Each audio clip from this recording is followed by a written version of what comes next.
discuss numeric. So at first formula discussion, formula already we have discussed, लेकिन एक बार और मैं आपको बता देता हूँ, then you will get some idea how to solve numericals. First formula related to refractive index is n equals to c by v. If I ask you, n represents what? So refractive index. Good. N is refractive index of a medium. Refractive index of a medium. That medium may be glass, air, water, or any other optical medium. C represents what? The speed of light in vacuum or air. Vacuum. Speed of light in air और vacuum, जिसका value हम लोग ले सकते हैं 3 into 10 to the power 8 meter per second. And V is the Speed of light in the medium. good speed of light in the medium. Speed of light in the medium. मतलब जिस medium का हम लोग बात करेंगे उसमें light का speed. So if we use this formula for glass, if you use this formula for glass, you can write like this: Ng equals to C by Vg. If we use this formula for water, you can write refractive index of water is equals to C by Vw. आपको दो simple question में देता हूं और उसको कैसे solve करना है बाय यूजिंग दिस फॉर्मूला. आप ट्राई करना. Simple one. First one, if I ask you calculate the speed of light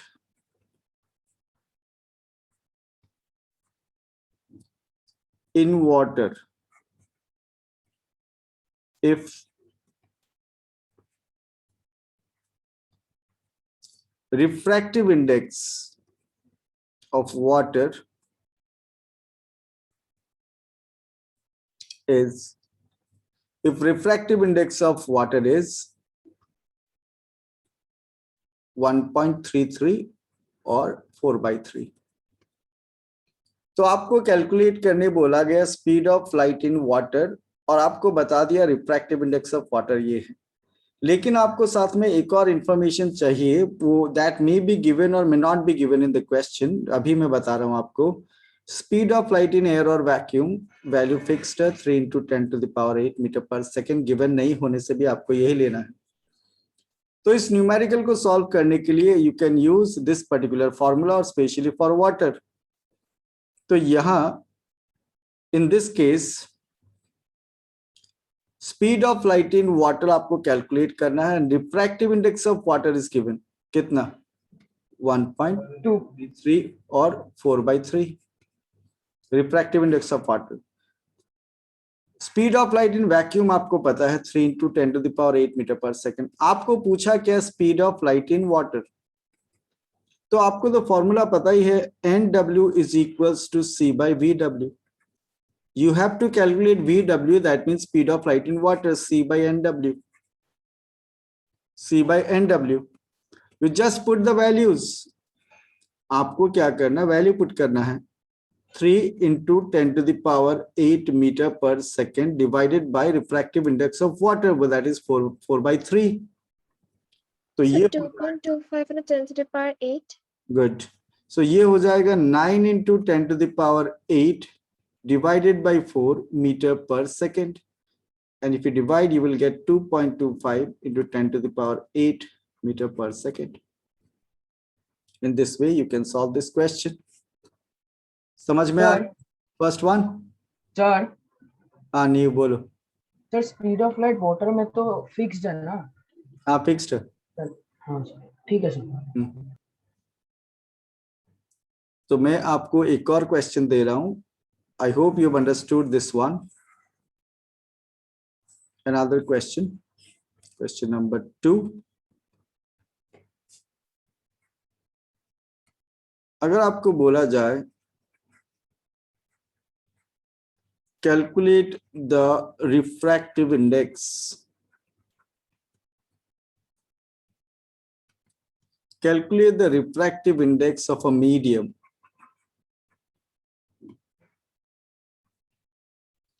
Calculate the refractive index of a medium if the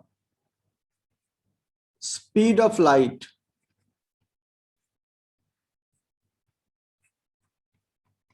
in the medium is 2 into 10 to the power 8 metre per second. कौन सा medium है पता नहीं, ऐसे मैंने दिया speed.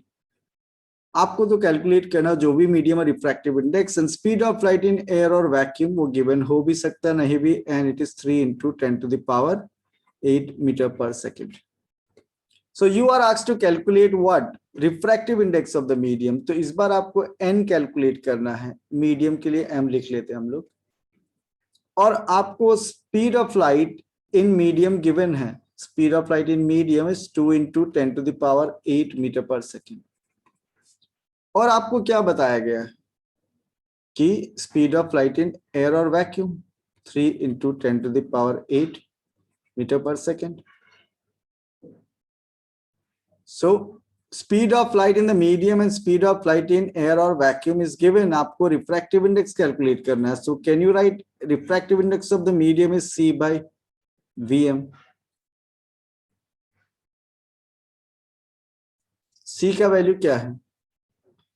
3 into 10 to the power 8 metre per second. और velocity और speed of light in the medium is 2 into 10 to the power 8 metre per second. तो कितना आएगा? 1.5. 1.5 यूनिट क्या होगा? Sir, no unit. Good. No unit. No unit. There is no unit for refractive index. It has no unit. So पहला formula use करना समझ में आ गया होगा आप लोगों को. Yes, sir. Yes, sir.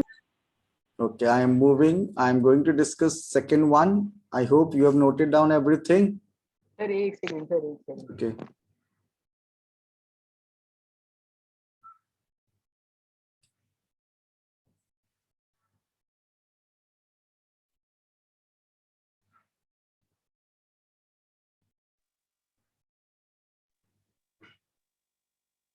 Okay. Srivat's complete हो गया. Yes. Now, second formula we are going to discuss, and I'm considering a situation where a ray of light is passing from one medium to another medium, and when a ray of light passes from one medium to another medium, there is refraction. तो जिसमें incident ray होता है उसको हम लोग मानते हैं medium 1 always, और जिसमें रिफ्रैक्टेड रे होता है वो ऑलवेज सेकंड मीडियम होता है. आप मुझे बता सकते हो कौन सा medium, which medium is responsible for bending of light? Medium 1 और medium 2? Medium 2. Medium 2. So refractive index term is applicable for medium 1 or medium 2? Medium 2. Refractive index is the bending ability. तो बेंडिंग एबिलिटी किसका बात करेंगे हम लोग? Medium 1 का बात करेंगे, मीडियम 2 का बात करेंगे? So medium 2. Medium 2. Okay. So here I am considering that V1 is the speed of light in medium 1 and V2 is the speed of light in medium 2. दो अलग अलग मीडियम. जरूरी तो नहीं लाइट हर बार एयर से ग्लास में आएगा. Light water से ग्लास में भी आ सकता है, ग्लास से वाटर में, ग्लास से डायमंड में, डायमंड टू वाटर, कुछ भी हो सकता है दो medium. So here V1 is considered to be what? Speed of light in medium 1. And V2 is what? Speed of light in medium 2. V1 is the speed of light in medium 1 and V2 is the speed of light in medium 2. और N21 इसको कैसे read करते हैं? इसको read करेंगे हम लोग as refractive index of second medium with respect to the first medium. Refractive index of second medium with respect to which medium? With respect to first medium. Okay. और इन तीनों के बीच में रिलेशन क्या है? N21 is equals to V1 by V2. अगर मैं इस formula को मॉडिफाई करके ऐसे लिखता हूं NGW, तो आप NGW को कैसे रीडिंग करोगे? If I ask Parishmita, how will you read this NGW? Refractive index of water with respect to glass. No, it is wrong. आप यहां देखो, इसको कैसे रीडिंग करना है, उस बेसिस पे रीडिंग करना है. पहले second medium with respect to first medium. Sir, refractive index of glass with respect to water. Good. Refractive index of glass with respect to water. Parishmita बता दो यहाँ पे, और यहाँ पे क्या लिखना चाहिए मुझे? V12 के Sir, 3 into 10 to the power. नहीं नहीं नहीं नहीं नहीं, इस फॉर्मूला से कंपेयर करके बताओ आप, यहाँ क्या लिखना चाहिए? Sir, V1 by V2. 12 तो यहाँ 12 था, 12 को तो उड़ा दिया हम लोगों ने, GW Sir, कर दिया. VG by VW. VG by VW या VW by VG? Sir, VG by VW. देखो ठीक से. Sir, VW by VG. हाँ, तो यहीं पे फंस गया तो कैसे होगा? VW by V. Just compare. अब मैं एक और मॉडिफिकेशन कर रहा हूं. अगर मैं यहाँ पे लिखता हूं, if I right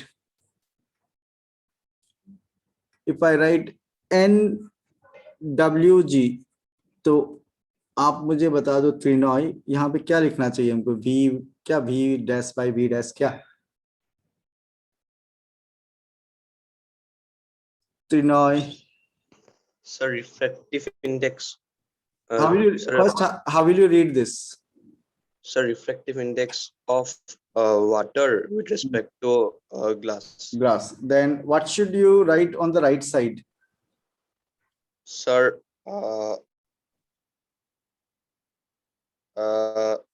water.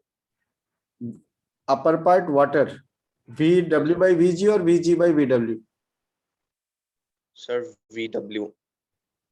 W is the first medium or second medium? Sir, it is the second medium. So second medium should be written in the lower part or upper part? Sir, lower part. So what should you write on the right side? Sir,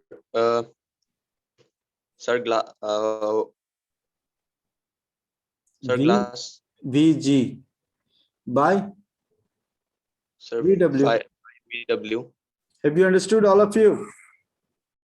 Yes, sir. Yes, sir. Yes, sir. If you know the speed of light in two different media, huh? If you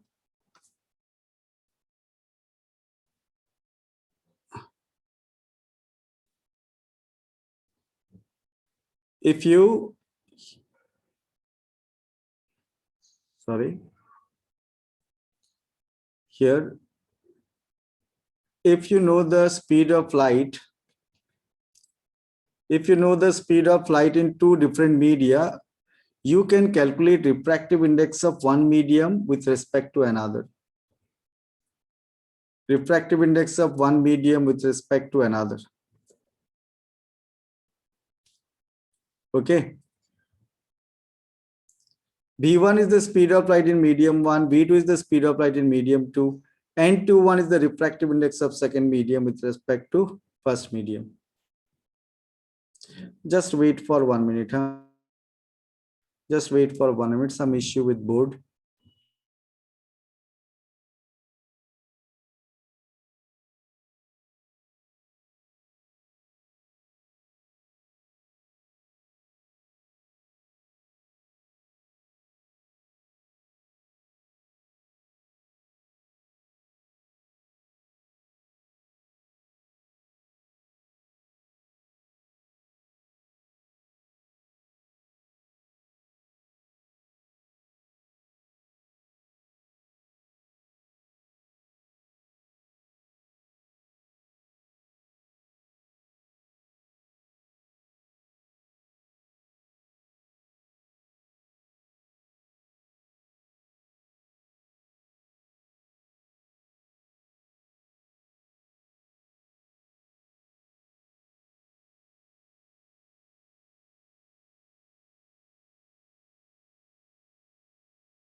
Okay, some issue was there.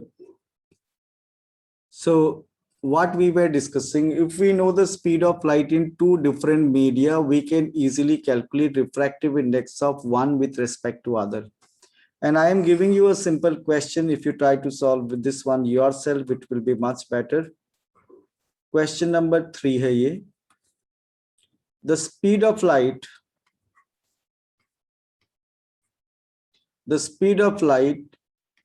in water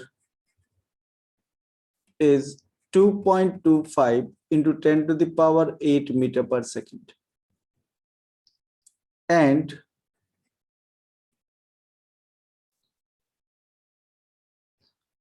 the speed of light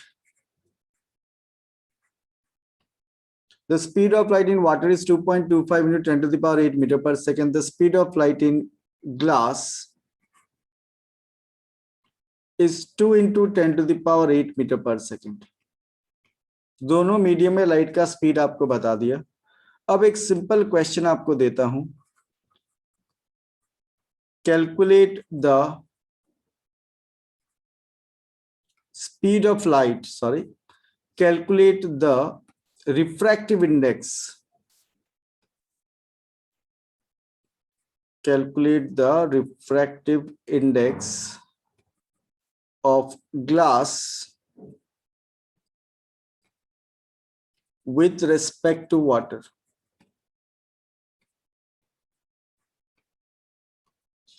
Calculate the refractive index of glass with respect to water. Think about this. कौन answer बता सकता है इसका? 1.12. 1.12. नीव has already done the calculation.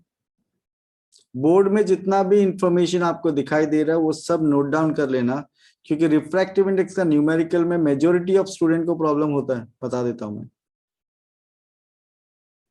Sir 1.12. 3 digit एकदम perfect answer आएगा. 1.125 after decimal 3 digit. Yes. 1.125. Okay, so ये बहुत सिंपल क्वेश्चन था. आपको यहाँ पे दिया गया speed of light in water VW 2.25 into 10 to the power 8 meter per second. फिर आपको speed of light in glass दिया गया 2 into 10 to the power 8 meter per second. Okay, speed of light in water, speed of light in glass आपको बता दिया. आप पूछा refractive index of glass. अभी सिंबल में लिखना आपको आना पड़ेगा. Refractive index of glass with respect to water. तो आप देखो ये formula. What can you write? VW by VG. अब आपका मैथमेटिक्स कैसा है उसके ऊपर डिपेंड करता है सब कुछ. 2.25 into 10 to the power 8 meter per second. And here it is 2 into 10 to the power 8 meter per second. इसको डिवाइड करना होगा. You will get the answer 1.125. Unit क्या होगा? Unit? Sir, no unit. No unit. No unit. Refractive index का कोई unit नहीं होता. Okay. So number 2 point, have you understood? Number 2 सबको समझ में आ गया? Yes, Yes, sir. sir. Yes, sir. I am moving for number 3. I hope you have done the calculation. Number 3. Number 3. Formula मैं बता रहा हूं. N21 is equals to N2 by N1. Light is passing from one medium to another. When light passes from one medium to another, you know that there is refraction. तो यहां पे आपको given क्या है? यहां पे आपको गिवन क्या है? N1 is refractive index of first medium. आपको अलग से अलग अलग दोनों मीडियम का रिफ्रैक्टिव इंडेक्स बता देगा. N1 refractive index of first medium and N2 is what? Refractive index of second medium. दोनों मीडियम का रिफ्रैक्टिव इंडेक्स भी अगर आपको पता हो तो with respect to one another you can find out. अच्छा, एक बात और मैं समझा रहा हूं, दिमाग लगाना. रिफ्रैक्टिव इंडेक्स ऑफ ग्लास का वैल्यू 1.5 है कि नहीं? Do you know this? Yes, sir. Yes, sir. So refractive index of glass with respect to air is also 1.5. तो यहां तो मैंने एयर के बारे में लिखा नहीं। अगर मैं कुछ नहीं लिखता हूं, that is understood as first medium is air और वैक्यूम, मतलब या तो एयर होगा या फिर कुछ नहीं होगा, ये अंडरस्टूड होता है। तो ये जब मैं लिखता हूं ऐसे NG, तो विथ रिस्पेक्ट टू एयर ही होगा ये, ठीक है, या विथ रिस्पेक्ट टू नथिंग मतलब वैक्यूम होगा। तो इसको हम लोग साइंस में ज्यादा प्रॉपरली बोलते हैं absolute refractive index. With respect to air और वैक्यूम होने से absolute refractive index. So refractive index of one medium with respect to another can be calculated if you know the refractive index of absolute refractive index of each medium. तो आपको मैं एक question देता हूं, उसका solution अगर आप कर पाते हो तो आपको चीज समझ में आएगा। क्वेश्चन नंबर 4 होगा ये।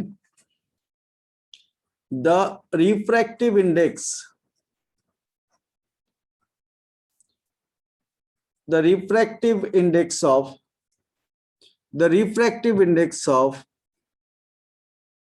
glass, the refractive index of glass is 1.5, मतलब आप समझना absolute refractive index, and that of refractive index of glass is 1.5 and that of water is 1.33, जिसको आप 4/3 भी ले सकते हो और 1.5 को 3/2 भी ले सकते हो। और आपको अगर बोला जाए calculate refractive index, calculate refractive index of, calculate the refractive index of glass, sorry थोड़ा चेंज कर देते हैं, calculate the refractive index of water with respect to glass, water with respect to glass. Okay, so आपको अगर symbol में लिखना आता तो और इजी हो जाएगा आपके लिए। रिफ्रैक्टिव इंडेक्स ऑफ ग्लास का वैल्यू कितना दिया है 3/2, रिफ्रैक्टिव इंडेक्स ऑफ वाटर का वैल्यू कितना दिया 4/3। आपको कैलकुलेट करने बोला refractive index of water with respect to glass. जब रिफ्रैक्टिव इंडेक्स से आपको रिफ्रैक्टिव इंडेक्स फाइंड आउट करना है तो आप फॉर्मूला देखना और फॉलो करना उसको। N2 ऊपर होगा, 2 मतलब NW और G मतलब 1 हो गया उधर, सो आप फॉर्मूला के साथ कंपेयर करने से यहाँ पे G आएगा। Okay, so refractive index of water का वैल्यू कितना है 4/3 और ग्लास के लिए कितना 3/2, तो ये कितना होगा 8/9, 8/9 and if you divide you will gate 0.89 88, उसको 89 कर सकते हैं हम लोग। Have you understood? Yes, sir. दो अलग अलग मीडियम का Yes, sir. रिफ्रैक्टिव इंडेक्स होने से भी we can find out what refractive index of one with respect to another. Done? yes sir Yes, sir. Board में जितना भी कुछ लिखा जा रहा है सब कुछ आपका नोटबुक में होना चाहिए, ठीक है। So I'm moving for another point, number 4. N21 is equals to 1 by N12. Refractive index of second medium with respect to first is equals to reciprocal of the refractive index of first with respect to second. तो अगर मैं यहाँ पे GA लिखता हूं तो 1 by क्या लिखना चाहिए 1 by NAG. NAG मतलब refractive index of air with respect to glass. अगर मैं यहाँ पे refractive index of air with respect to water लिखता हूं तो इधर 1 by लिखने से क्या लिखना चाहिए refractive index of NWA. NWA। तो अगर आपको मैं एक क्वेश्चन देता हूं the refractive index of glass with respect to air is 1.5. Calculate the refractive index of air with respect to glass. air with respect to glass. Calculate the refractive index of air with respect to glass. So the refractive index of glass with respect to air आपको बता दिया कितना 1.5, और पूछा क्या refractive index of air with respect to glass कितना, you have to calculate 0.07. 0.07 तो नहीं होना चाहिए क्या? सर 3/2 है क्या? 2/3. हाँ 0.66, तो ये तो सिंपल है. Refractive index of air with respect to glass is 1 by refractive index of glass with respect to air. जो गिवन होता है उसके अकॉर्डिंग फॉर्मूला यूज करना होता है. आपको क्या गिवन है वो चेक करो, उसके अकॉर्डिंग फॉर्मूला यूज करना होगा always.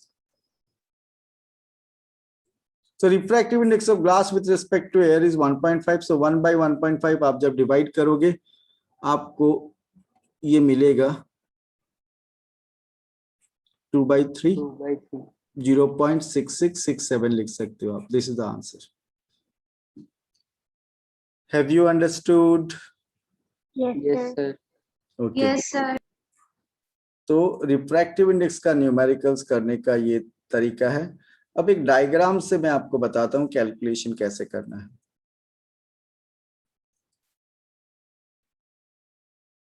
This is interface. A ray of light is passing from one medium to another, and there is normal. Angle of incidence is 45 degree.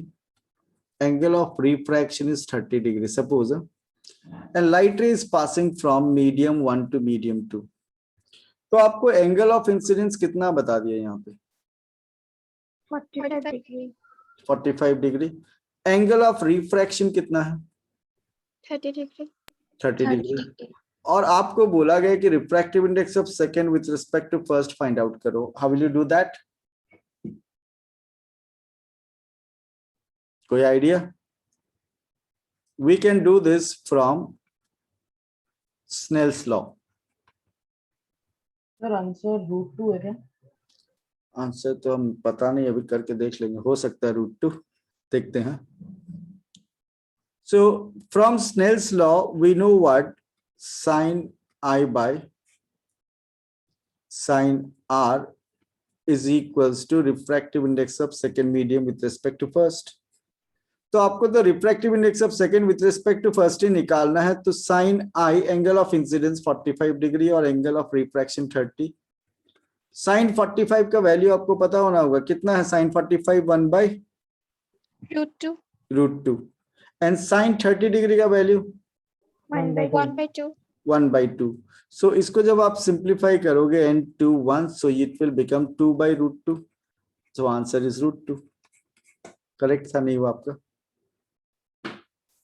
Have you understood? Yes, sir. Okay. So light रे जब एक medium से दूसरा medium में पास होता है तो direction change होता है क्या? Yes, sir. स्पीड चेंज होता है? Speed, Yes, sir. Wavelength, Yes, sir. Yes, Yes, sir. sir. क्या चेंज नहीं होता? When a ray of light passes from one medium to another, what remains the same? Frequency. Frequency remains the same. Frequency remains the same. Okay? अब मैं discuss करने वाला हूं एक और important topic, that is refraction of light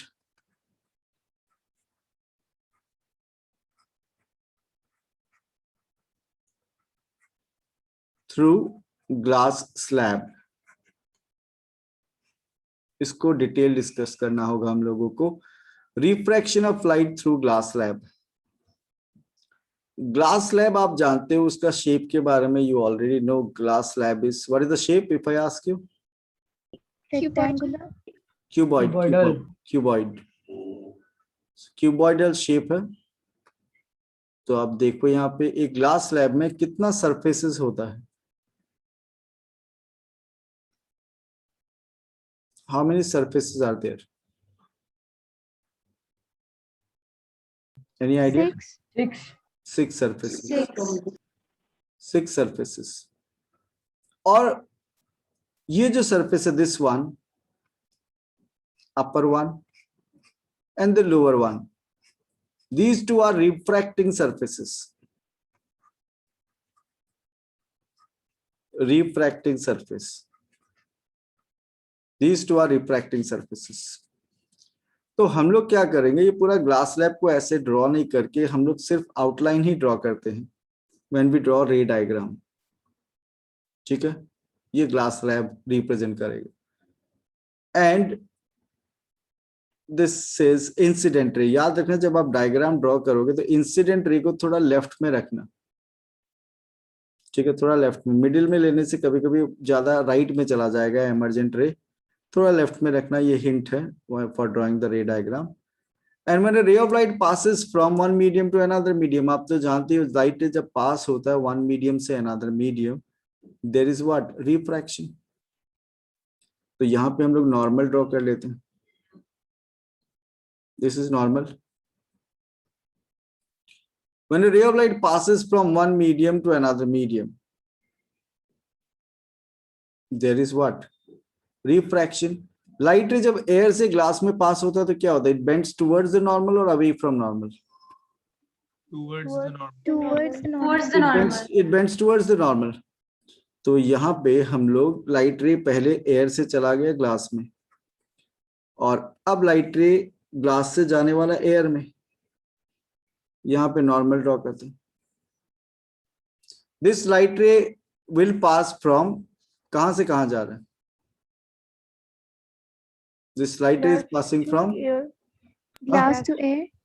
glass to air. Glass to air जाने से क्या होता है, it bends away from normal towards the normal, Away. Away. Away from the normal.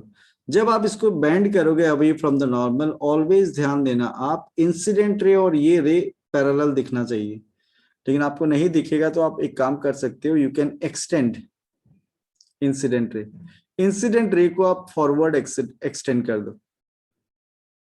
Incident ray को जब आप फॉरवर्ड एक्सटेंड करोगे तो आपको इंसिडेंट रे एंड इमर्जेंट रे, आप तो स्केल से करोगे, एकदम पैरेलल दिखना चाहिए. थोड़ा सा यहाँ गड़बड़ दिख रहा, थोड़ा ठीक करने का कोशिश करते हैं इसको. These two appear parallel. और these two should be parallel. appear क्या, parallel होना ही पड़ेगा. ओके.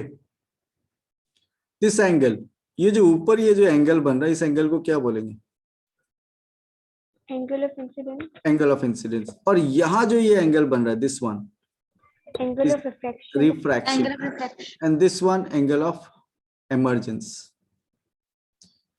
यहाँ पे थोड़ा लेवलिंग पे ध्यान देना आप. इफ आई आस्क, अगर मैं पूछता हूं आपको कि पीओ को क्या बोलोगे आप, पीओ, ये ओ है, Incident ray. Incident ray. O dash is called what, Refracted ray. Refracted ray. O dash Q is called what, Emergent ray. Emergent ray. Emergent ray. So यहाँ पे पीओ के बारे में हम लोगों ने बात किया, PO O dash, PO O dash, then O dash Q. Okay. So यहाँ पे आप देख सकते हो इंसिडेंट रे, रिफ्रैक्टेड रे एंड इमर्जेंट रे. ओके. तो अगर मैं ए बी इंटरफेस का बात करूं, A B interface, only look at the A B interface. For A B interface, हाँ मैं क्या लिख रहा हूं ध्यान देना, for A B interface. For A B interface can I write sine I by sine R, इसको R1 ले लेते हैं और ये एंगल को मार्क कर देते हैं R2. ठीक है.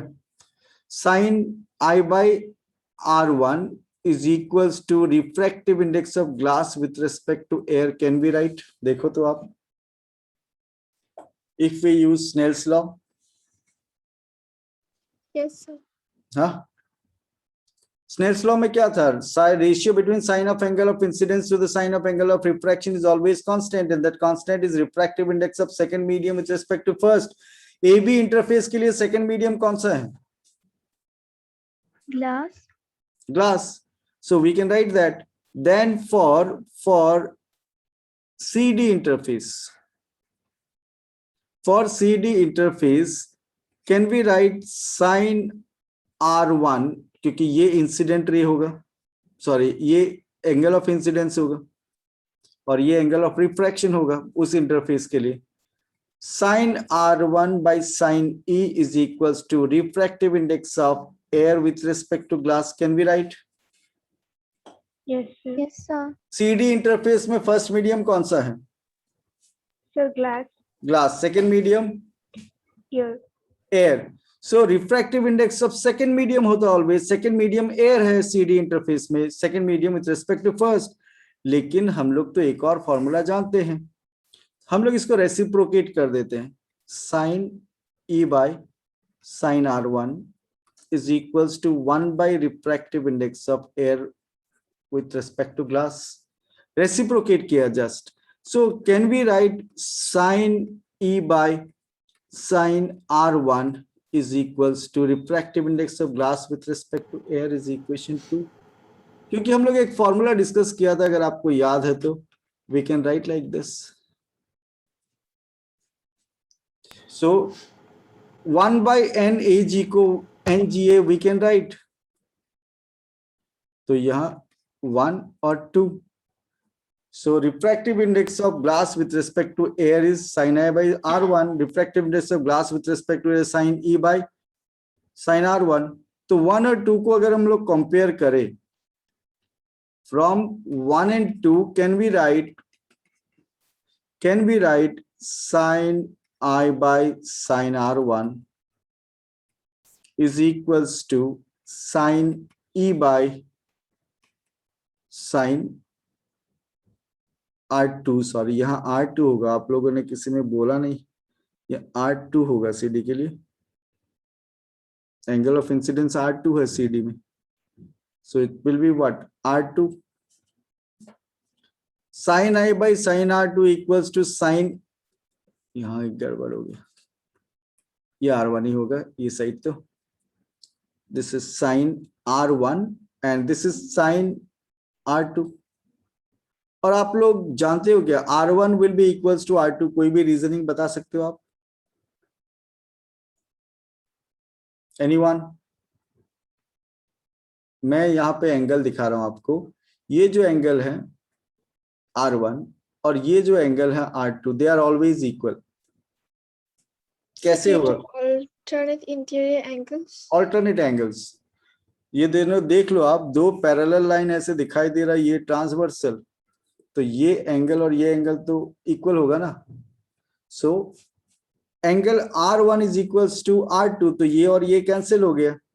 Therefore we can write what? Sin I is equals to sin E. Sin I equals to sin E. Therefore angle I is equals to angle E. Proved. Sir doubt है. हाँ पूछो. Sir sine E by sin R2 equals to 1 by n AG.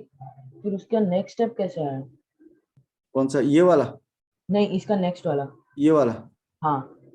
तो ये left side तो E by R2 है और right side को ये फॉर्मूला से लेके आया. देखो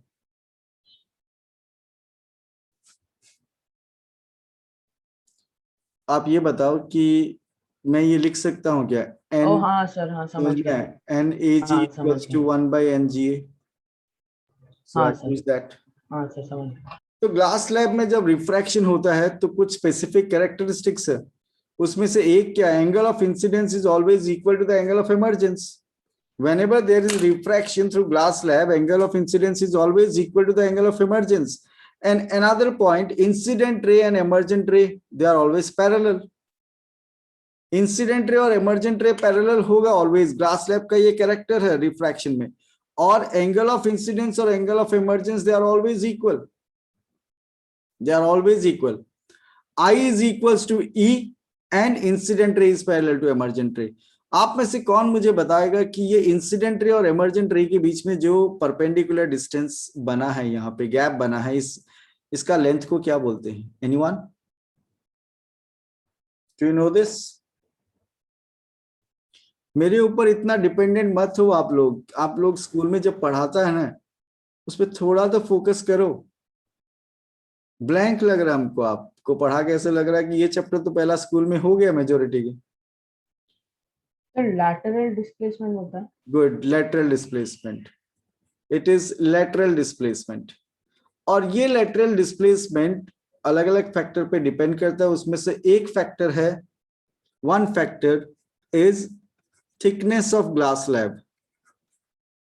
थिकनेस ऑफ ग्लास स्लैब, ये ग्लास स्लैब का थिकनेस पे डिपेंड करता है, ये वाला थिकनेस, हाँ ग्लास स्लैब का ये थिकनेस का बात हो रहा है, दिस वन, ये जो गैप है, ये जितना मोटा होगा उतना लेटरल डिस्प्लेसमेंट ज्यादा होगा, ये गैप जितना ज्यादा होगा उतना ज्यादा लेटरल डिस्प्लेसमेंट होगा।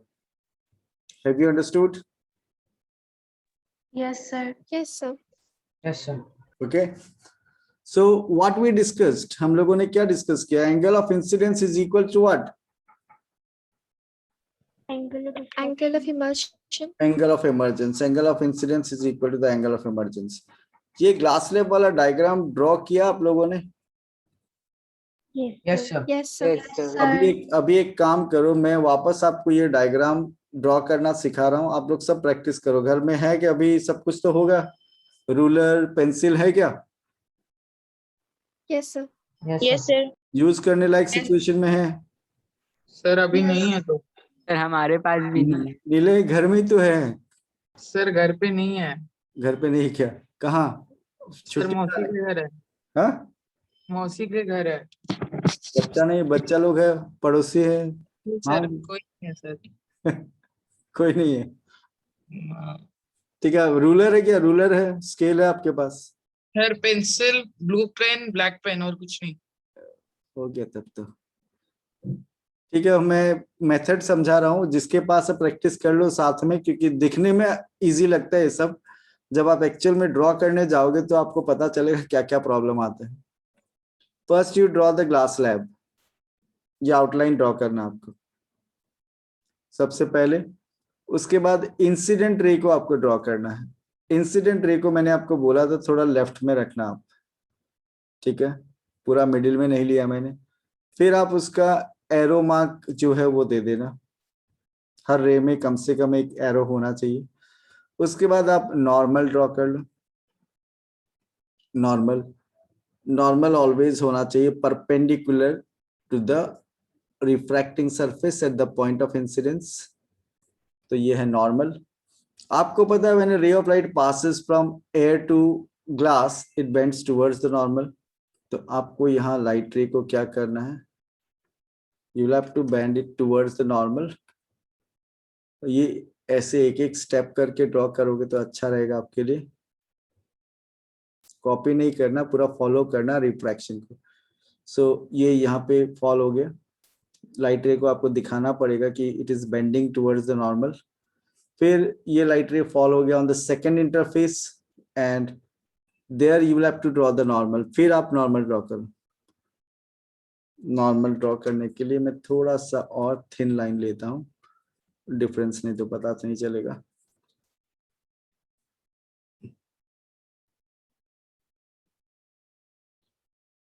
And now